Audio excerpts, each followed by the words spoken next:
रात के करीब 11 बज रहे थे। जून का महीना था। सूरज ढले कई घंटे बीत चुके थे, मगर जमीन जैसे अब तक आग उगल रही थी। सड़कों पर इक्का दुक्का लोग ही नजर आ रहे थे। ये थोड़ा शांत इलाका था। ऐसे में सुनसान सड़क पर सोनल लड़खड़ाते कदमों से अकेली चली जा रही थी। उसकी दाईं तरफ एक बड़ी सी बिल्डिंग थी।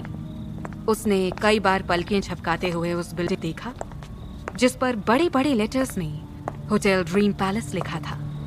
उसने अपने लड़खड़ाते कदम उसी तरफ बढ़ा दिए। वैसे तो सोनल कभी ड्रिंक नहीं करती थी, मगर आज पार्टी में दोस्तों के जोर देने पर उसने कुछ ज्यादा ही ड्रिंक कर ली थी। घर पर डांट ना पड़े, इसलिए उसकी कजिन पायल ने उसे होटल में नाइट स्टे करने का सजेशन दिया था।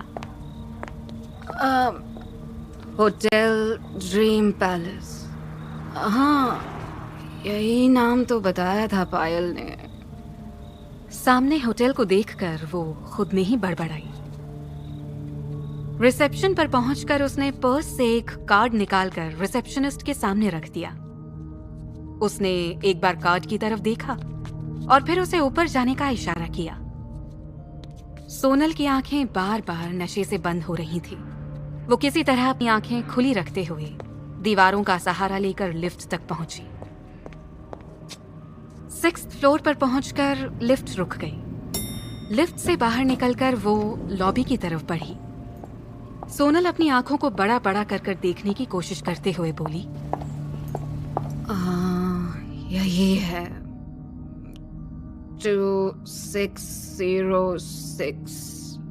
नहीं, 2609 या 9। कौन सा रूम नंबर बताया था पायल ने? अरे यार, कहते हुए सोनल ने अपना सिर पकड़ लिया।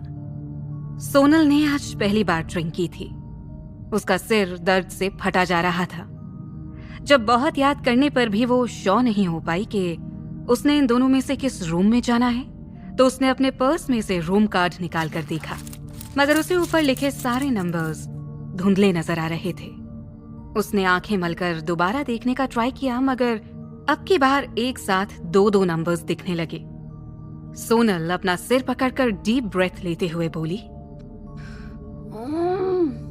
Focus Sonal, focus. उसके पैर बुरी तरह डगमगा रहे थे। गिरने से बचने के लिए वो दीवार का सपोर्ट लेकर खड़ी हो गई। उसने रूम कार्ड को वहां लगे सेंसर पर प्रेस किया। बीप की आवाज आई, मगर डोर नहीं खुला। उसने एक बार, 2 बार, बार